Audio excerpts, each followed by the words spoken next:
there is nothing, there is no such thing as freedom from all these fears and anxieties and all these emotional situations unless you learn how to keep them outside. Giving them the freedom to be what they are. It is impossible to be unrelated to the world. You live your life related. You are not born unrelated. You are born related. You are a born son. You are a born daughter. You are never isolated. Perhaps a noodle can be picked up separately, but not a person. You are connected to the stars. You are connected to your own people. At all in different radius, you are connected all the way. Connected. You are connected. Therefore, you live your life related to the people. Relating is living. You can be alive unrelated. In deep sleep, you are not related, you are alive. In coma, you are not related, you are alive. But living is relating. And when you relate, you understand, you are going to be affected. You are going to be affected.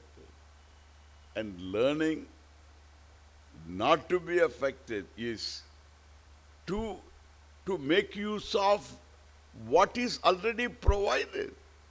Objective, by being objective. And what is already provided is, all these people are outside you. I had a neighbor in Purani Jhadi when I was here some years ago in 60s. And his name was Hari Prakash, his Swami. He had a problem with somebody who was abusing Ganga. He asked him, तो हम लोग तो गंगा को मानते हैं, we worship Ganga, you don't seem to have that kind of attitude and therefore you don't stay here. Here he was living in a hut. Therefore you stay elsewhere, he said. And then for that he told, it's not a threat, but it's very, very kind words. He said, Dunya to bada vistar hai. Dunya is bada vistar, and you can go elsewhere, but don't be here. Tomorrow I don't want to see you here, he said like that. Wow. Hari Prakash. But one thing I understood from that, Dunya is vistar hai. Your in-law is somewhere else. Everybody has his own space. Even in your own house, has his own space, her own space. Everyone has her own space. Why should they get crowded here? That's not the arrangement. The arrangement is not that. That arrangement is subjective. That is psychological. And that is what Krishna says. Don't do it. Don't do it, it's not an advice. You have to do something to unload the people who are here. You can't live without relating. Number one. In a relationship, either you are free or you are hooked. If you are hooked, that person is inside you, bothering you. If you are free, that person is outside in his or her own space. And you love the person. You enjoy the person. Allow the person to be what that person is. Can you give freedom to the other to be what that person is? Then you help the person change if a change is desirable.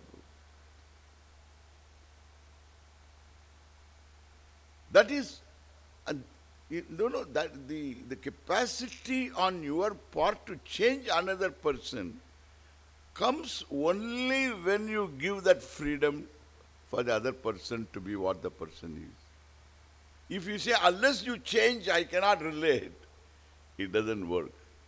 All the relationships break down, become sources of botheration, and therefore, this capacity to keep people, your own people like mother, in your love and care for her, grant her freedom to be whatever she is in your perception.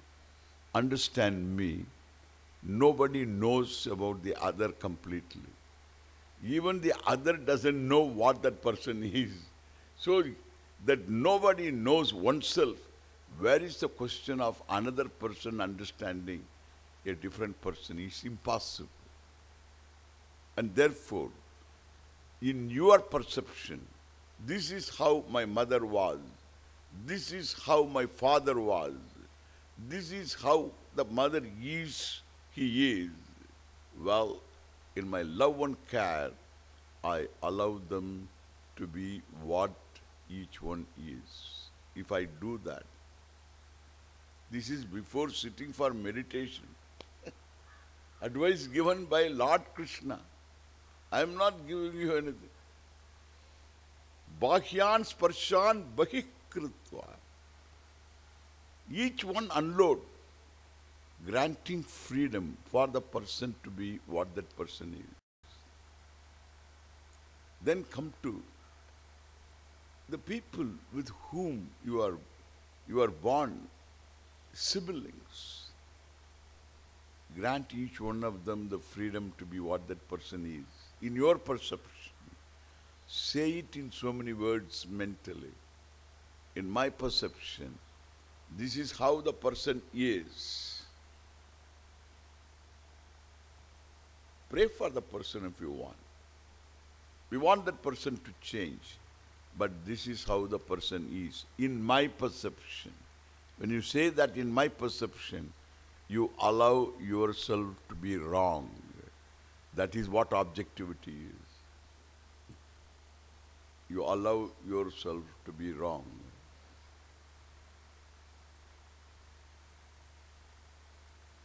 This is all dukkha samyoga viyoga. Then come to your spouse, your friend. Grant the freedom in your love and care. Grant freedom for the other to be in his her own space, growing in his her own pace. Allow the person. And if you think a desirable change would be better, pray for that. Do what you can do. But still, the freedom is granted. You are free in relating.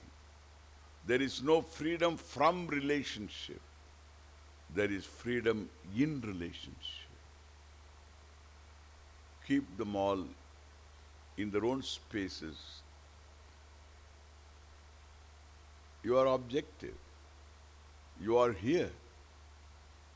Otherwise, I have to search for you among the people inside.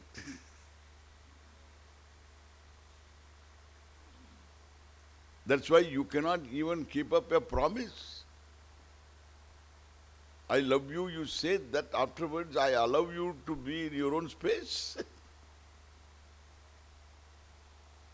Because that is not one person. It is too crowded inside. And therefore, to enjoy the leisure, the bigness of yourself, you need to unload all of them. Then you are fulfilling the definition partly of Lord Krishna, the definition of yoga. Dukkha samyoga viyoga. I refuse to create situations which would affect me.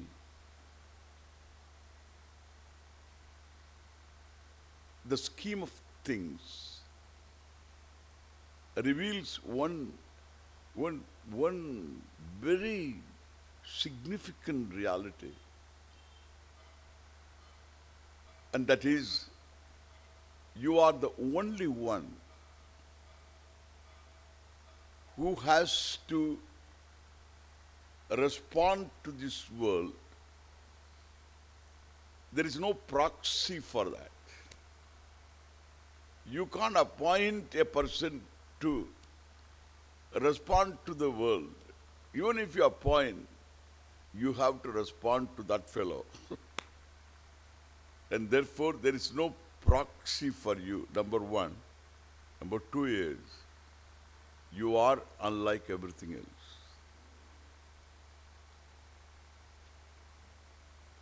In Vedanta, this is a very significant reality,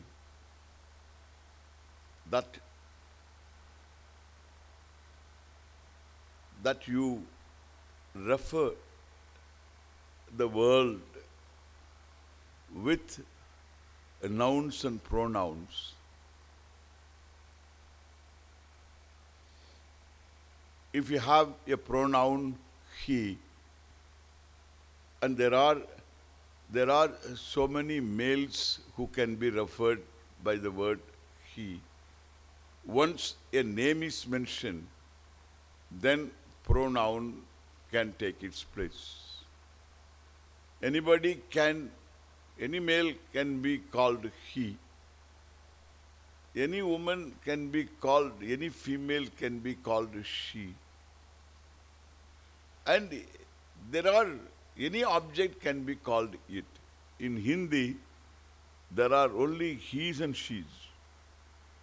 And there is no neuter gender. It's an amazing language.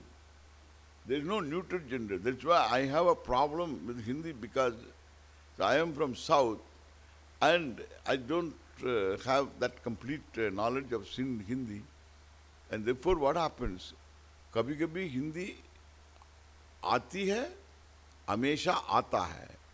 So, because this Hindi, the verb also changes to female.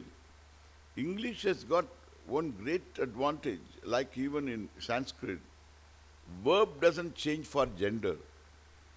But in all other languages in India, the verbs change for gender.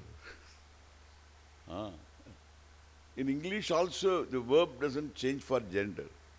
In Sanskrit, the verb doesn't change for gender.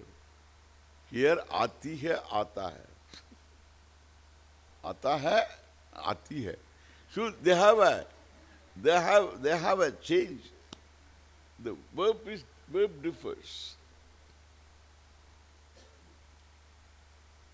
There are so many he's, there are so many she's, there are so many objects which we can refer by the word it. Understand this. He. She.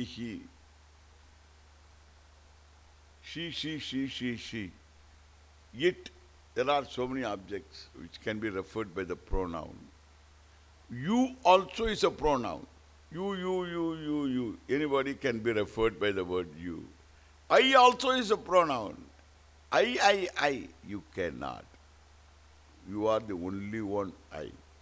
Other than that, all yous and he's and she's and it's. Understand?